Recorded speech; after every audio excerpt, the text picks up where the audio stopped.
Before the release of the Elden Ring DLC, I made a video talking about Elden Ring's boss design and how it's gotten better on a technical level and more difficult over the years. I also warned people that if you had issues with Elden Ring's base game bosses, then you were not going to like the DLC ones, because that's when FromSoft stops pulling its punches.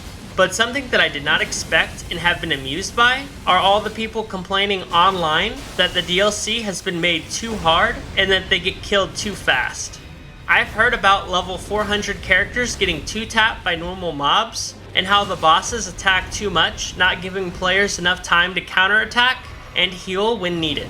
I've heard people call this DLC too hard, impossible, bad difficulty, and just unfair. To anyone watching this video who thinks those things about the DLC, I adamantly disagree with you.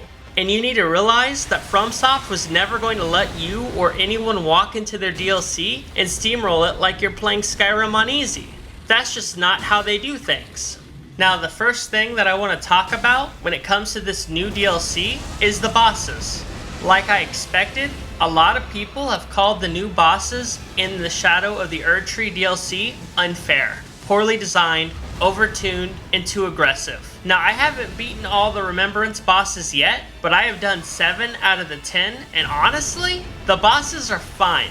Some are harder than others, but I haven't had too many issues dealing with them. In my first playthrough, I'm dual wielding 2 great axe type weapons, just spamming jump attack while medium rolling. And as the gameplay should show, I am having great success at doing that. And a big criticism that Elden Ring has been getting is that the strength builds are too slow.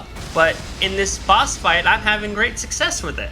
Now, I will admit, the bosses can be aggressive, and they have a lot of tricks up their sleeves. But so do the players. We have spirit summons, physic flasks, guard counters, jumping, Ash of War, consumables, and the bosses have posture bars we can break to get a lot of damage from.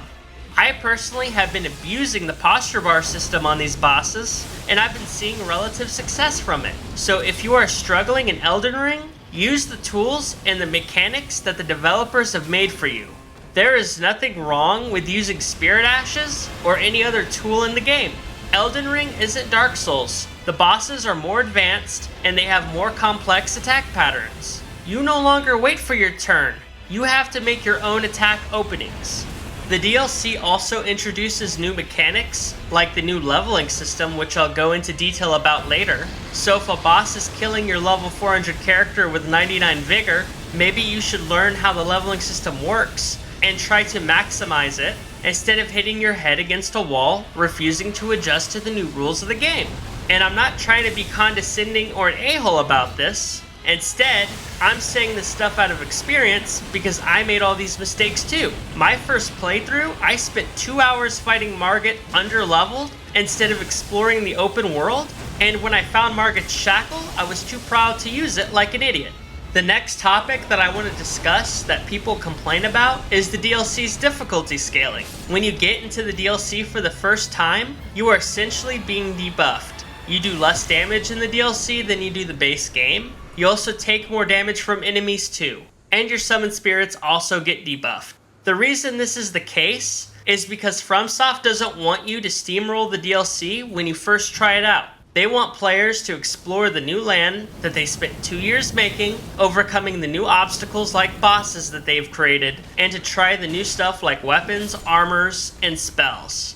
The way FromSoft has done its new level system for the DLC is by adding the new Shadow Realm Blessing, which in short means you need to get 2 different consumables called Revered Spirit Ash and Shadow Tree Fragments to level up your character and your summoned spirit's damage negation and attack power.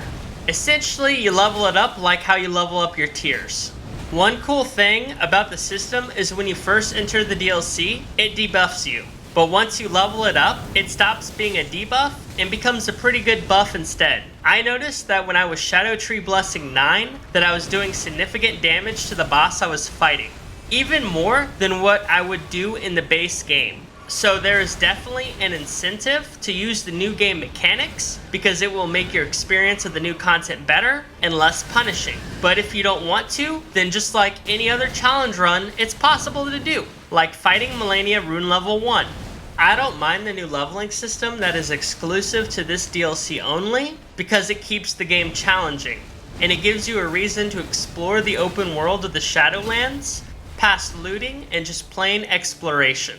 It's honestly not hard to explore and find the tree fragments in Spirit Ash. I got the Shadow Tree Blessing 15 and Spirit Ash Blessing 7 with little effort. But I feel FromSoft already had the best leveling system with Sekiro, and I personally wish you grew your blessings by killing bosses, rather than hunting for consumables to beef up your stats. But that doesn't mean this new way of doing things is bad, or was implemented poorly. I just have a personal preference towards Sekiro on that front.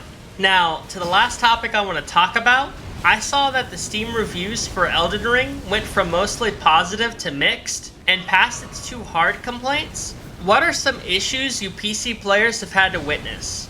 I ask because I play Xbox, which doesn't see the same performance issues that games on PC have these days. Which I think sucks for you guys, because no matter what platform you play, you should always be able to enjoy the game you spend money on with little issues. I'm not saying a game has to be perfect, but it should be playable and not trash. The only two issues of note I've had with the DLC so far is that when I fought the Dancing Lion, that boss's attacks would kill my frame rate pretty consistently, which was an annoying experience. And the Golden Hippo's riposte area, when you break a stamina bar, wasn't working when I pressed RB in the glowing spot. So instead of getting the riposte I should have gotten, I just hit the hippo with a light attack, which cucked me out of a lot of damage that I should have given to him. Now, I obviously beat the Golden Hippo in the end, but it was annoying not getting rewarded for breaking his posture bar, and I hope that issue gets fixed in the future because it was just annoying. Now, let me know what you guys think about the new Elden Ring DLC. Is it too hard and overtuned? Or is it fine like I think it is? Also, is PC having big performance issues with the DLC like the game had at launch? Or are some PC players just being dramatic? Please let me know in the comments. Thanks for watching the video, and... I'm sorry, sir.